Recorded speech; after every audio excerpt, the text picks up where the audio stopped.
The Mulati is here. Eric. And Zilani Mulati. Thank you for tuning in to the Couples Show, where we talk about marriage, courting, and dating. Yeah. Okay. Yeah. So now, guess what? We are 10 years married. This year. Okay. Yeah, I'm also as surprised as you are. It's moved so fast. It's moved so fast. We really thank God our Father. Yeah. So now, Yeah. we have a treat for you guys. 10 lessons in 10 years. 10 years. Yeah. Okay? Yeah. So now we're in lesson number 5. 5. Okay, Yeah. great. Managing transitions. Ah. Hey. Wait, I give you drum rolls. Transitions in marriage. I think transitions begin before marriage. Eh? Yes. The moment, I saw you, and you're like, wow, she's the one. And I knew she's the one the first day, so a lesson for another day. So then Really? the moment, It was when you saw me? yeah, Okay. I thought you knew.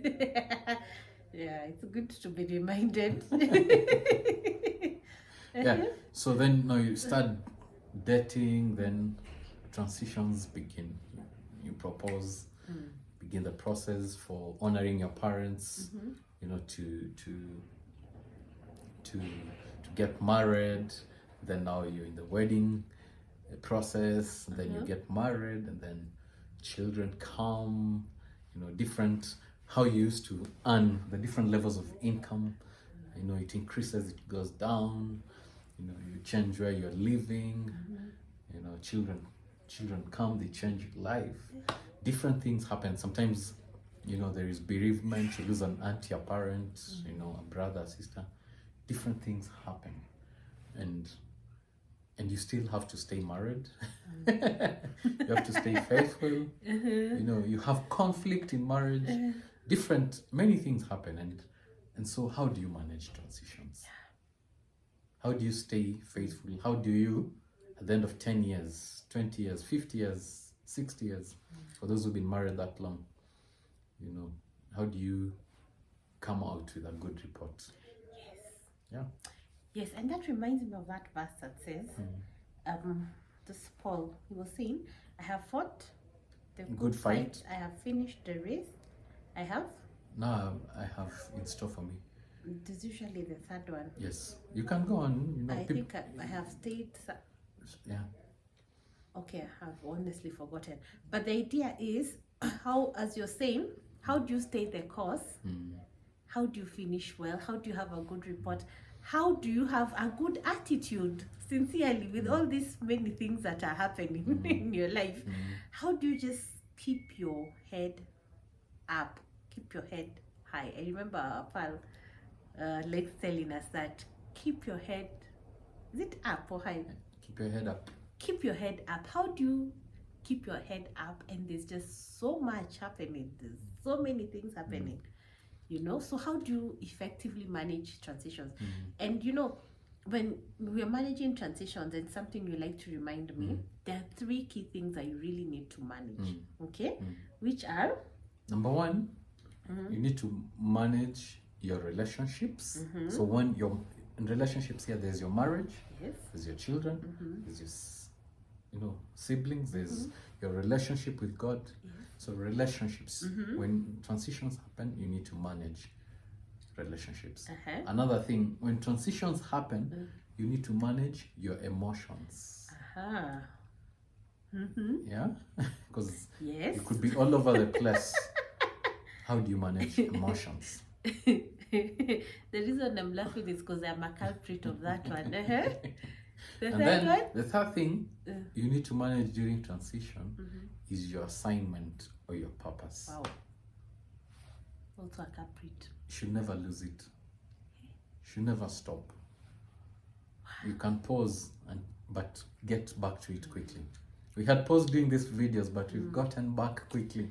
We got a wake-up call. I mean, life was happening, and then the Lord just reminded us, you're still on assignment, equipping people to have godly marriages. Keep at it, don't tire.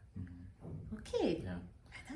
That's really profound. Yeah, so three Okay. things that you need to manage: one, relationships; two, your emotions; and three, your assignment.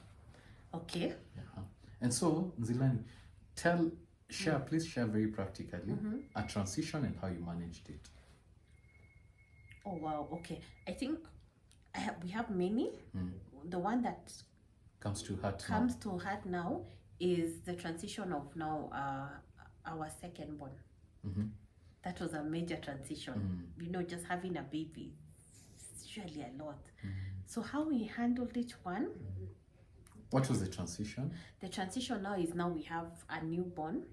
So first of all, the transition of now me being expectant. We are both expectant, but I'm the one who was, carrying the pregnancy. So the different transitions of, my body is changing. There's someone who doesn't understand that we are both expectant. I thought it's the lady who's...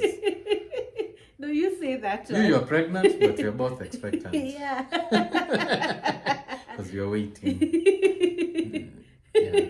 We are both responsible for... Yeah. Yes, and that's a major, that was a major one. Even the firstborn, because it's just a whole transition of getting a baby. And so I lose either a firstborn or secondborn. The secondborn is one I remember because, he's younger. So there's just a lot going on. First of all, I'm changing in terms of my body. My body is changing. Emotionally, I'm changing. My sleep pattern is changing. So there's many different things that are changing in my life. And even him, he's also going through those motions of change with me during the pregnancy phase. So what do we usually do? I think one thing we've learned is in managing transition, the birthing process, the birthing principle, and we learned that from Mary, the mother of Jesus, where now she was told by the angel, go to your cousin Elizabeth and stay with her for a while before she gets the baby. So why that was important is she needed to see a model of what God had done supernaturally for Elizabeth, for her to strengthen her faith, because she was having also a supernatural experience. And so we've learned to birth things and ask God to give us our Elizabeths in moments of transition, people who will help us and probably have gone through a similar experience, anchored on God, because transitions can really draw you closer to God or further away from God. So that's been a major thing. And then we've learned how to keep the conversation lines open. We keep communicating. Let me tell you, we just keep talking. So one of the things we do every other day is we take walks. So we actually take walks when the kids are asleep. We're like, guys, go to bed. We're just going to catch up and just see what's happening in our lives. So in those conversations, the TV is off, devices off, kids asleep. Then we learn how to talk, process, and just have a conversation, get to know where the other person is at. And then the other thing that we also have kept doing is having our date nights. But definitely now during those transitions, we're not able to do all those things because, when the baby comes, now what time will we walk?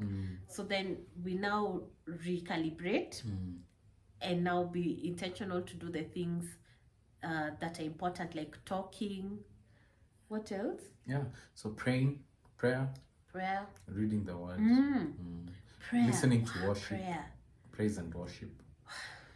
Yeah, because sometimes things can be tough. Yeah, so listening to praise and worship, a lot of communication between us, and having people who've gone ahead in the journey, the Elizabeths, what you're saying, who you can talk to, who will tell you, don't worry, we experienced the same here, and this is how we did it. So having mentors and people around you to work with you also helps during transitions. Yes, and friends and family. Yes. And just being, I think, creating safe space with in the marriage, and also with the people that I would say people that you give meddling rights.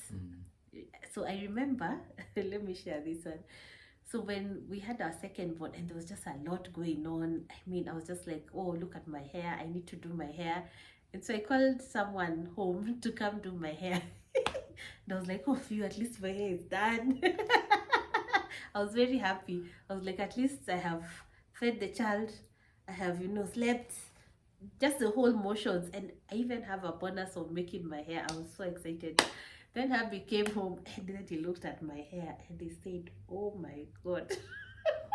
I wouldn't say what he said, but he was like, those lines, they're just, different kinds of lines. Yes. We And it was will very- we will have another day for the salon, yeah. And he was very, very honest. And he said, So then what happened? I think 2 days later, we went around just near where we live, and he just took me to the salon, and he said, you know what? Here, you'll come to this salon. I'll stay with the baby. I'll stay with the child. And do the hairstyle you want. You go make your hair. Go with our firstborn. Make your hair. I will stay. So I had pumped some milk. So there was some milk, and he was like, I will stay with the child. You just go. And at that point, I really needed that. So also just being sensitive to understand and pray, what does my spouse need? How can I be their support system? And it could be the smallest of things. So I really appreciated that. Thank you. You're welcome. And the other one was, after getting a baby, sincerely, I don't know what happens. I don't know what happens to fashion sense. I just don't know. And so I just didn't have fashion sense. I was just like anything. I just wear whatever comes. And he was like, you know what? Come. And he took me shopping. And he now started reschooling me on, how to look good. And he's like, you wear this and this. I'm like, oh, okay, fine. Because I had literally just lost that sense. I was just thinking about the children. So that's also something I'm very grateful for. So you need, Thank you. it could be your spouse. Sometimes it affects both of you. So you Yes, might we need someone else. Someone else. And Yeah. we have such amazing mentors. I'm very grateful. Yeah. And another major transition, I must say, is I think mid-30s towards 40. It really hits the women a lot. So that moment, I think we sat with our mentors and they helped us to really navigate that space. Yes. Yeah. Thank you. Lesson number 5. Learning how to manage transitions. Yes. Yeah. So you need to manage your relationships. You need to manage your walk with God. And you need to manage your emotions. So keep tuning till we get to number 10. See you guys. Bye-bye. Bye.